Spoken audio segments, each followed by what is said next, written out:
sampai sekarang Pak, berapa pengungkapan yang dilakukan tim kita Pak, jajaran Polres Kota Padang Pak? Jadi selama periode tanggal 7 Juni sampai dengan tanggal 13 Juni kemarin 2021 sudah ada pengungkapan kasus khusus kejahatan kurat, jambret, dan curanmor. Itu ada sebanyak 10 kasus dengan jumlah tersangka 16 orang yang sekarang dalam proses sidik di jajaran Polres Kota Padang. Dan para pelaku ini yang meresahkan Kota Padang, warga Kota Padang ini sudah kita berikan tindakan tegas dan terukur supaya membuat jerah pada pelaku lainnya untuk melakukan perbuatan yang meresahkan warga Kota Padang. Ada curanmor, ada jambret, didomisi jambret dan curanmor. Yang ketangkapnya yang paling meresahkan seperti apa? Jambret dan curanmor itu cukup meresahkan karena itu hal yang membuat masyarakat resah kalau keluar dari rumah. Misalnya kalau jambret, mereka baru jalan di luar, HP-nya dirampas di tengah jalan. Ini kita antisipasi dengan pengungkapan kasus, pelaku-pelaku ini kita bikin jerah supaya mereka tidak melakukan perbuatan lain. Jadi juga ada barang bukti curanmor, ada berapa banyak?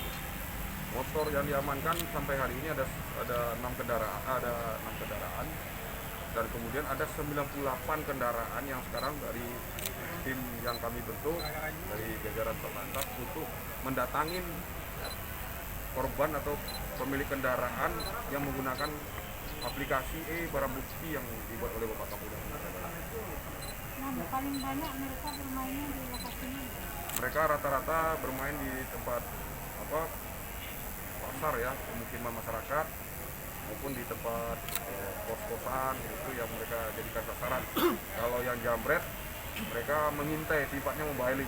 Jadi mereka mobiling, memutar di seputaran Kota Padang, manakala ada calon korban ini lagi di jalan. Nah, ini mereka langsung melakukan tindak pidana tersebut dengan melakukan perampasan atau jambret. 16 pelaku ini Pak, ada berapa banyak Pak yang dari korban itu?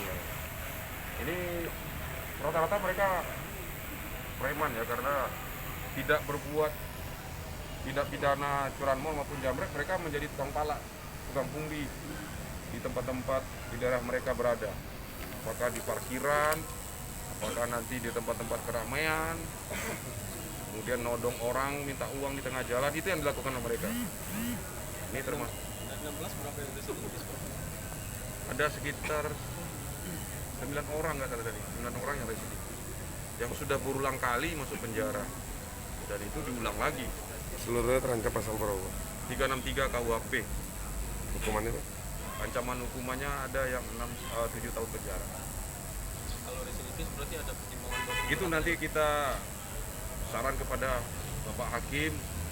Kami lagi koordinasi juga dengan Bapak Hakim supaya pelaku-pelaku yang meresahkan warga Kota Padang ini, kejahatan-kejahatan ini agar dihukum lebih berat, supaya ada efek jerahnya mereka untuk melakukan tindak pidana tersebut. Sejauh ini kan Polres Padang melalui tim Klewang terus melakukan penindakan Pak. Sejauh apa pengungkapan dan penindakan itu berefek ke penekanan angka kriminalitas di Padang Pak? Betul. Dengan adanya pengungkapan kasus ini kita lihat bahwa terjadi penurunan angka kejahatan yang ada di Kota Padang. Sangat drastis sekali.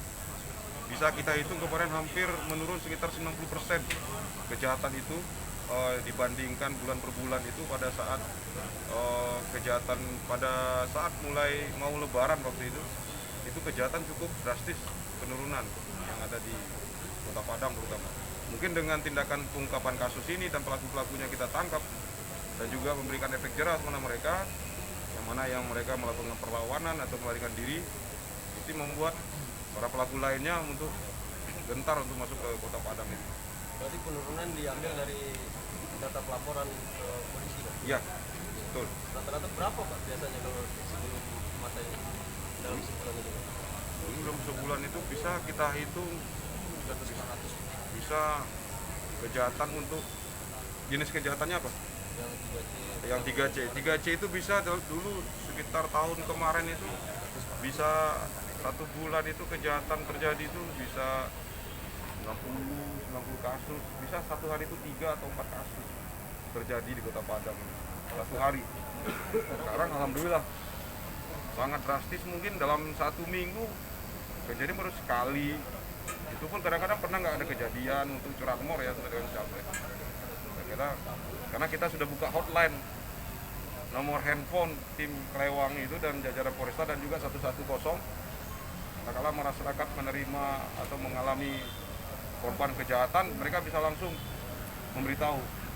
Hal ini kami berusaha supaya masyarakat segera memberitahu kepada kita kalau manakala menjadi korban kejahatan. Ya, untuk korban jambret kami mengimbau kepada masyarakat, hindarilah di jalan raya itu memakai handphone sambil berjalan atau mengendarai kendaraan, itu karena rentan sekali akan dilakukan perampasan oleh para pelaku. Dan juga untuk curanmor agar menyiapkan kunci cadangan.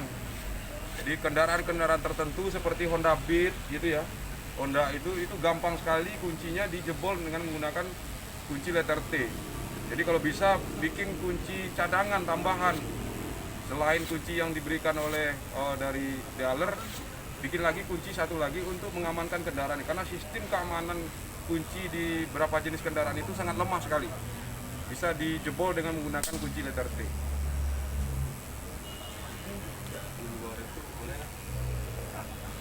Sekarang kan kita lagi mulai proses penyelidikan buat dugaan penyelewengan dana pokir di Depati Padang. Sekarang prosesnya gimana Pak? Apakah sudah ada perkembangan dari kasus itu? Ya, saya sudah minta ke Kasat Serse supaya penyidik lakukan langkah-langkah yang penyelidikan yang profesional. Kita melakukan langkah-langkah ini dengan sesuai dengan aturan yang ada, bagaimana proses dari penyidik untuk menangani kasus ini. Sekarang prosesnya di tahap apa Pak?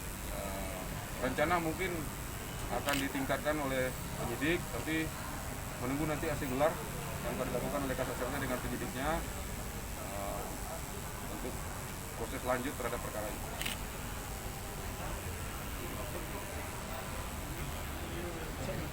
Oke.